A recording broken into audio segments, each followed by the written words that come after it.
Now, Mick Fealty from the Slugger O'Toole website is coming to the DUP's defence this morning against you, Malachi O'Doherty.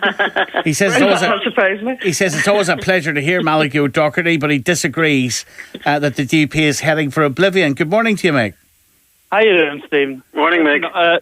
I think all three of us, me, Alison and Malachi, are all agreed that Brexit isn't a great deal. But where I would be precisely talking against Malachi is that the numbers haven't changed for Mrs May in the Commons, and we are in real danger here of missing the wood for the trees, or the trees for the wood. I can't remember which way around it is. Mm-hmm. But the truth is, the DUP, as Brian Walker said on his piece on Slugger last night, took real care not to hit the Tory bows. It was a blow across the bows, and the Tory party got their budget vote across. And that's a very precise move by the DUP. It's basically signalling they're still in this arrangement. The one fact of the UK Parliament at the moment is the Conservative Party do not want an election. That's exactly what Jeremy Corbyn and the Labour Party want, and Keir Starmer want. But and the DUP know that. But it will come to the point, surely, Mick, where the DUP will have to vote on the deal when it comes back from the European Council, and they will vote against it. Well, I think in the first place they certainly will vote against it, and that may even occasion a vote of no confidence in the government. But under the fixed-term Parliament rules, that does not necessarily mean that the government collapses, nor does it mean that the DUP will unilaterally pull out of the confidence and supply agreement. They've already tested it. Does that not mean, Mick, we would be heading for a no deal? No, not at all. No, not necessarily. It simply puts pressure on other parties in the UK Parliament.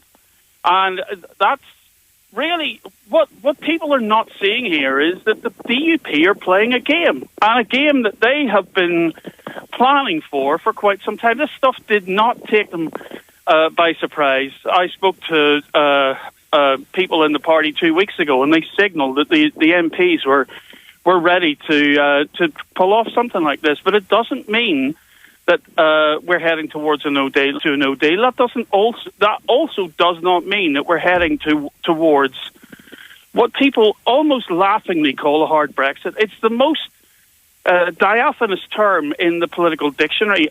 What's a hard Brexit actually mean? Can I just admit one thing, Mick? Yes, go on. I have no idea what diaphanous means.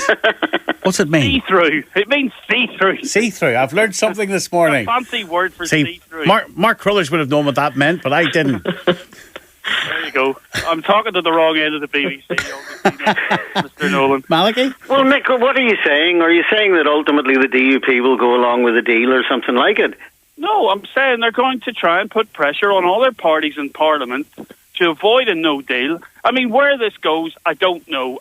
My suspicion is that they are slightly overplaying their hand, but they're doing it for a specific reason. They're basically saying, we don't like this deal. We don't like... it's not a deal. It's an arrangement. It's not a deal. It's an arrangement towards negotiating the final deal, and they don't like the territory that the British government has put them into. But can they do without this arrangement with the Tories? I don't think so. I think in the short term, there is no direct danger to them for putting it up to the Labour Party, putting it up to the SNP to avoid a no deal. But I do think we will get a crisis vote following Mrs May's inability to get this through the Parliament. But that crisis vote does not necessarily mean the end of the line. I'm reading here, Mick and Alison and Malachi, from the article in the Bell Tell where the Prime Minister has made a contribution. And the Ulster Farmers Union President Ivor Ferguson is also quoted as saying that leaving the EU without a deal has, quote, consistently been found to be the worst of all possible options by his organisation. And he says, while the withdrawal agreement is not perfect and we need clarification in some areas, the majority of farmers want to see the process moved on. Without a withdrawal agreement, this process can't even begin. And on March 30, we crash out of the EU with no deal. This puts family-run farm businesses at risk. Now, that's the head of the Ulster Farmers Union, mate. And I agree with Ivor. I mean, on a personal basis, don't take what I'm saying as a kind of a personal endorsement of the DUP or the DUP's position. I'm simply saying that most of us who are critical of the DUP, who are critical of Brexit, are missing that this isn't necessary. Now, whether in terms of what Malachi's just said, they have a strong final hand to play, I don't think they do. But I do think there's capital they can squeeze out between here and then. As far as I've heard, freight Northern Ireland, the meat exporters, almost every aspect of agriculture and agri-foods wants what every other business in Northern Ireland wants, which is stability and certainty, and they haven't had it up until now. They have had a first look at what that might look like, and they are pleased. They're not pleased with Brexit, I suspect, all in the way that Alison, Malachi and I are not. But it is better than what we've had to endure for the last 2 years. You're the editor of the Slugger O'Toole website.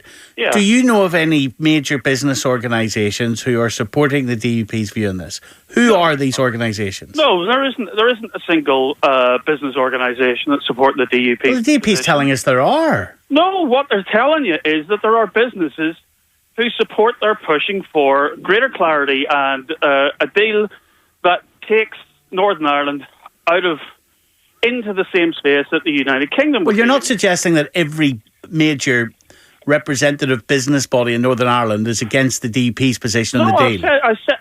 Look, what I'm saying is the business organisations are looking for clarity and certainty, and on the face of it, this bill or this deal gives it to them. And of course, why wouldn't they grab it with both hands after the uncertainty of the last 2 years? What I can tell you is that the businesses who will support the DUP are businesses like Irwin Armstrong's who do business outside the European Union.